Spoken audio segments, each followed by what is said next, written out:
La Guerra Civil Española estalla cuando el ejército de África se subleva contra el gobierno del Frente Popular el 17 de julio de 1936, poniéndose a las órdenes del general Franco. El día 18, varias guarniciones de la península se suman a la sublevación. El general Franco, que se hallaba en Las Palmas en aquellos momentos, fue despertado a las 4 de la madrugada. Le comunicaron que se habían sublevado con éxito las guarniciones de Ceuta, Melilla y Tetuán. Por la mañana, ya del día 18, Franco embarca a su mujer y a su hija en un transatlántico con destino a Francia, y él, a las 2 de la tarde, sube al Dragón Rapid, un avión que le llevará a la zona española del Protectorado de Marruecos. ¿Por qué se alzaron contra el gobierno? Para ello tenemos que echar la vista hacia atrás. En el año 1923, Miguel Primo de Rivera, con apoyo del rey Alfonso XIII, había instaurado una dictadura militar.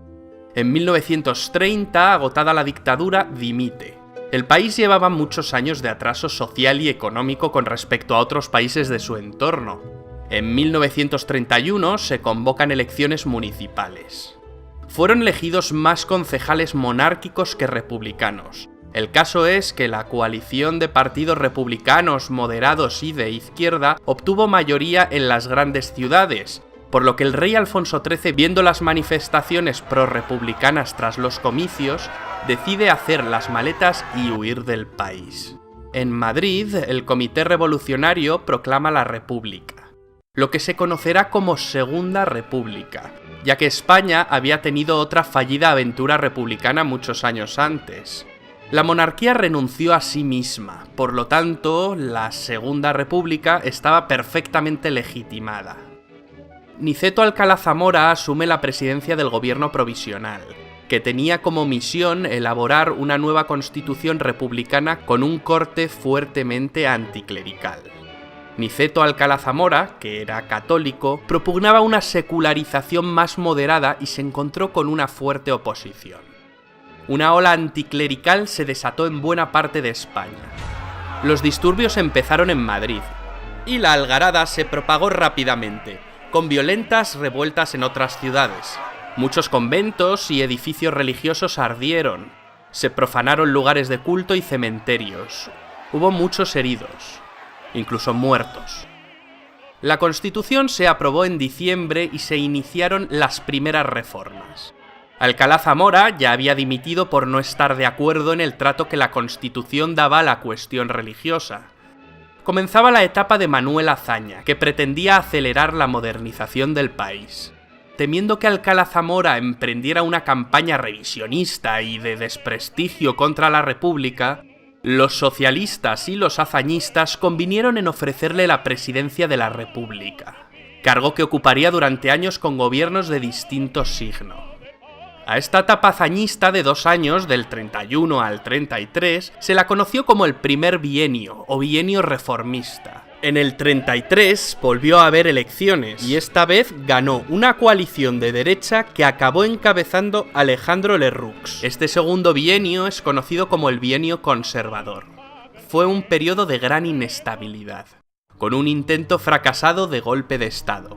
La Revolución de Octubre de 1934 en Asturias, que estuvo alentada por importantes dirigentes del PSOE como Largo Caballero e Indalecio Prieto. A río revuelto con Païns, de paso proclamó el Estado catalán dentro de la República Federal Española, pero el líder catalán no consiguió sus objetivos y acabó en la cárcel. Mientras tanto, la revuelta en Asturias fue sofocada por el gobierno, que contó con un joven general para coordinar las operaciones.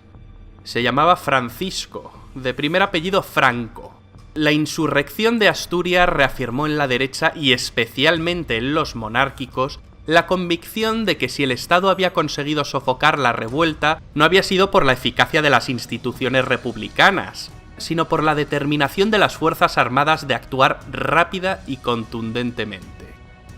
La derecha perdió la fe en la legalidad, por lo que empezó a pensar en defender sus intereses por otros medios. La insurrección de la izquierda era un claro preludio de la guerra. Es por ello que hay algunos autores que sitúan el inicio de la guerra civil en el 34. En palabras de Indalecio Prieto, la revolución solo había servido para hacer más profundo el abismo político que dividía a España.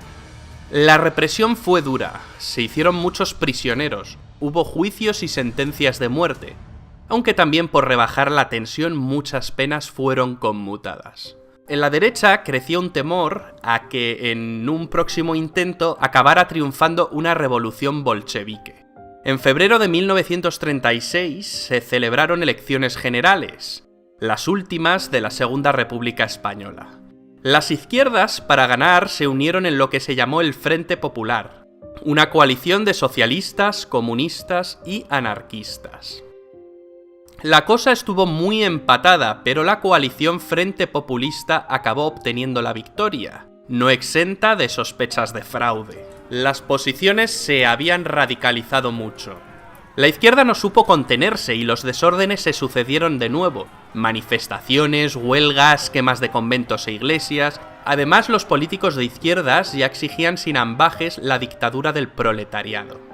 El Partido Comunista Español, que años antes era insignificante, crecía como la espuma. Por otro lado, el hijo de Miguel Primo de Rivera, José Antonio, había creado un movimiento de inspiración fascista, la Falange. El fascismo triunfaba en Italia y en Alemania, y caló en España. La Falange, fusionada con las juntas de ofensiva nacional sindicalista, no habían tenido un buen resultado en los comicios del 36, y se había quedado sin representación. Sin embargo, ahora los jóvenes de derecha se empezaban a alistar en sus filas, y el partido crecía y crecía. El caos se apoderó de España, reyertas callejeras entre comunistas y falangistas. Cada día había muertes de uno y otro lado. El gobierno no supo poner orden. El moderado presidente de la República, Niceto Alcalá Zamora, fue destituido, y Manuel Azaña acabaría ocupando el cargo. Casares Quiroga aceptaría la presidencia del gobierno. El PSOE estaba cada vez más dividido. Para Indalecio Prieto era prioritaria la defensa de la República. Sin embargo, la facción más radical, representada por Largo Caballero, apodado el Lenin español, se inclinaba porque los obreros se apoderaran del poder político, al margen de la legalidad, para iniciar las transformaciones sociales. Largo Caballero abogaba por una revolución social que habría de conseguirse por la violencia. Mientras, un alzamiento militar contra el Frente Popular se estaba gestando en la sombra. 4 años antes ya había fracasado un pronunciamiento militar, la llamada Sanjurjada.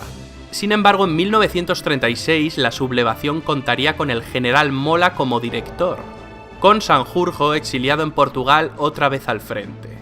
Esta vez habrían de coordinarse mejor las cosas. Solo hacía falta un detonante.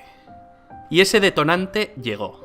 El 12 de julio de 1936, unos falangistas mataron al teniente de la Guardia de Asalto Republicana, José del Castillo, militante socialista. El cuerpo policial buscaba venganza y trató de detener a algún falangista. Como no lo encontraron, fueron a buscar a Gil Robles, pero este se encontraba de veraneo en Biarritz. Fue entonces cuando pasaron por la calle Velázquez y alguien propuso ir a por José Calvo Sotelo, que vivía ahí.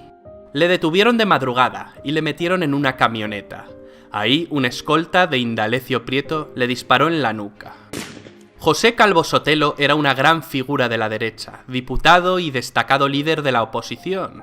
Su asesinato causó gran conmoción y fue lo que hizo que Francisco Franco, hasta entonces indeciso, decidiera sumarse al golpe de estado dirigido por Mola. Y es aquí donde retomamos la historia. La rebelión militar estalló con éxito en Marruecos y al día siguiente alcanzó la península. De los 24 generales de división con mando en fuerza solo se sublevaron 4, pero los sublevados contaban con el ejército de África, que era el más experimentado. Los golpistas tenían planeado ocupar las ciudades más importantes en un par de días, como mucho, pero no fue así.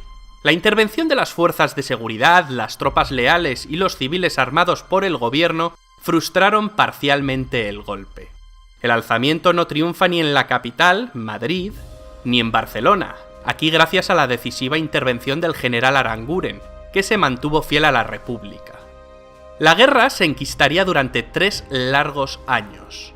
Fue una guerra fratricida, entre hermanos, una guerra que todavía sigue trayendo cola a día de hoy. dos Españas enfrentadas. Buenos y malos, héroes, villanos, víctimas, verdugos. Hubo de todo, y en ambos bandos. La península quedó dividida en dos zonas, la republicana y la llamada nacional. ¿Cómo actuaron los países vecinos?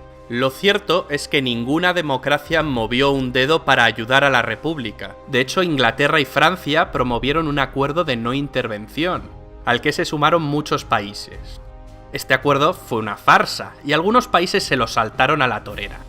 España se convirtió en campo de batalla de las fuerzas totalitarias antagónicas en Europa. El nazismo y el fascismo contra el comunismo. También se convirtió en laboratorio de experimentación de nuevas armas y métodos de guerra. Las potencias nazi y fascistas suministraron tanques y aviones a los sublevados, además de una fuerza de infantería voluntaria italiana, mientras que los ingleses y americanos les facilitaron el combustible. La Unión Soviética apoyó con firmeza a los republicanos, con entrega de material bélico y víveres a cambio del oro del Banco de España, el famoso oro de Moscú, con el que Stalin se cobró la ayuda. Para luchar contra el ejército sublevado, el gobierno republicano presidido desde el 19 de julio por Giral, pues Casares Quiroga había dimitido, armó en los compases iniciales de la guerra a los civiles, lo que daría lugar a las famosas milicias.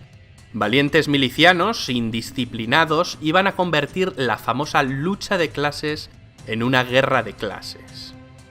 Los milicianos desatan el terror en la retaguardia, fijando su ira especialmente en la Iglesia Católica y dando muerte a más de 8.000 religiosos. La guerra cobró para los nacionales un cariz de cruzada contra los enemigos de la religión. Terminó utilizado por los obispos españoles, lo que supuso el espaldarazo de la Iglesia al bando de Franco. Pero las tropelías también se dieron en la retaguardia nacional. Las órdenes del general Mola eran claras: usar tanta violencia como sea menester. De pronto los que antes habían sido adversarios políticos se convierten en enemigos de la noche a la mañana. Es curioso porque en esta guerra el número de muertes en la retaguardia es semejante a las producidas en el frente. Muchas de estas muertes no eran más que venganzas personales. Tras la decisiva operación de cruce del Estrecho por las tropas del Ejército de África, y habiendo ya controlado gran parte de Andalucía y Extremadura, los generales del bando nacional vieron la necesidad de tener un mando único.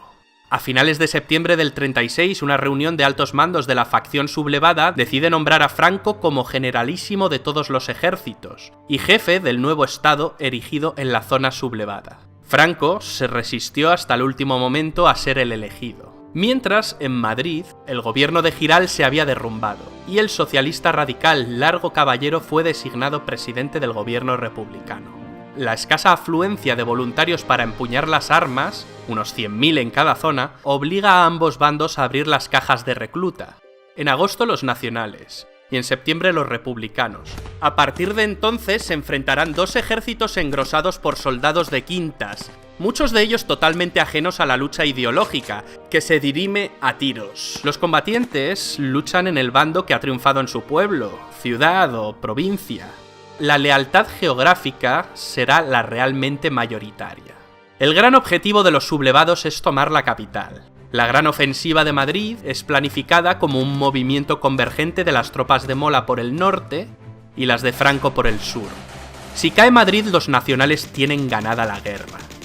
Pero los defensores de la República no se lo ponen fácil. Se inicia la batalla de Madrid. Los republicanos, además del material bélico soviético, cuentan con unas unidades militares compuestas por voluntarios extranjeros de más de 50 países, las llamadas Brigadas Internacionales. El gobierno republicano presidido por Largo Caballero tomó la precaución de abandonar Madrid e instalarse en Valencia. La primera fase termina en febrero y marzo de 1937, con las batallas de Jarama y de Guadalajara. En esta última son derrotados humillantemente los voluntarios italianos enviados por Mussolini, en la que es difundida propagandísticamente como la primera derrota del fascismo en el campo de batalla. Los años 37 y 38 constituyen el largo tramo central de la guerra, que partiendo de un equilibrio de fuerzas se va a ir resolviendo en favor de los sublevados. A principios de 1937 los nacionales avanzan y conquistan Málaga. El norte, Vizcaya, Santander, Asturias... Era de gran interés estratégico al ser una región industrial. Franco, habiendo renunciado a la toma de Madrid, inicia la ofensiva del norte y acabará ocupando la cornisa cantábrica. Mundialmente conocido será el episodio en el que los bombarderos alemanes de la Alemania nazi, la conocida como la Legión Cóndor, atacaron la ciudad de Guernica. Pablo Picasso dedicó a Guernica un cuadro que se expuso en París, tratando de mostrar los horrores de la guerra e intentar atraer la simpatía del público hacia la causa republicana. En mayo de 1937, después de graves enfrentamientos armados en Barcelona entre anarquistas y comunistas, Largo Caballero dimite como jefe del gobierno. Las diferencias en el bando republicano se dirimen entre quienes quieren anteponer la revolución a la guerra, como son los anarquistas, y quienes buscan el triunfo militar por encima de todo, como los comunistas. El presidente de la República, Manuel Azaña, nombra a Juan Negrín presidente de gobierno. Negrín reforzó sus poderes e impulsó una nueva y gran ofensiva. Para aligerar la presión sobre el norte, en verano de 1937 abre los frentes de Brunete y Belchite. A finales del 37 el gobierno republicano se traslada de Valencia a Barcelona e inician la campaña de Teruel a fin de evitar el ataque definitivo de los franquistas sobre Madrid. Fracasa.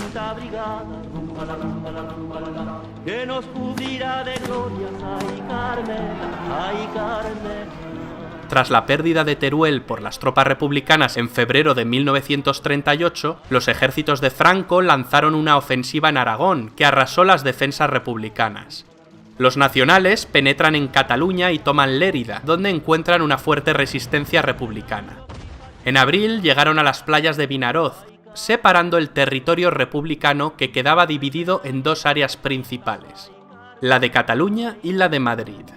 La tercera fase de la guerra culmina con la descomposición política de la República, por sus propias divisiones internas. Los republicanos, tras un gran éxito inicial, son vencidos en la batalla del Ebro, una de las más sangrientas de toda la guerra, una batalla que preparaba el camino para la caída de Cataluña. El gobierno de Negrín intentó resistir todo lo posible, a fin de vincular la guerra española a una más que probable guerra mundial. Con la presión que ejercía la aviación nacional y caída Tarragona, la resistencia republicana se hunde. El general Yagüe entra en Barcelona, entonces sede del gobierno, en enero de 1939 y sin apenas resistencia. Miles de republicanos, militares y civiles se exilian en Francia, entre ellos el poeta Antonio Machado, que viejo y enfermo fallecerá en Collioure el 22 de febrero. El 27 de febrero, el gobierno de Franco es reconocido por Francia e Inglaterra, lo que provoca la dimisión de Manuel Azaña como presidente de la República. El 28 de marzo fue ocupada Madrid. El 1 de abril de 1939, Franco firma el último parte de guerra. La terrible Guerra Civil Española había finalizado, dando paso a la larga dictadura de Francisco Franco, que duraría hasta el año 1975.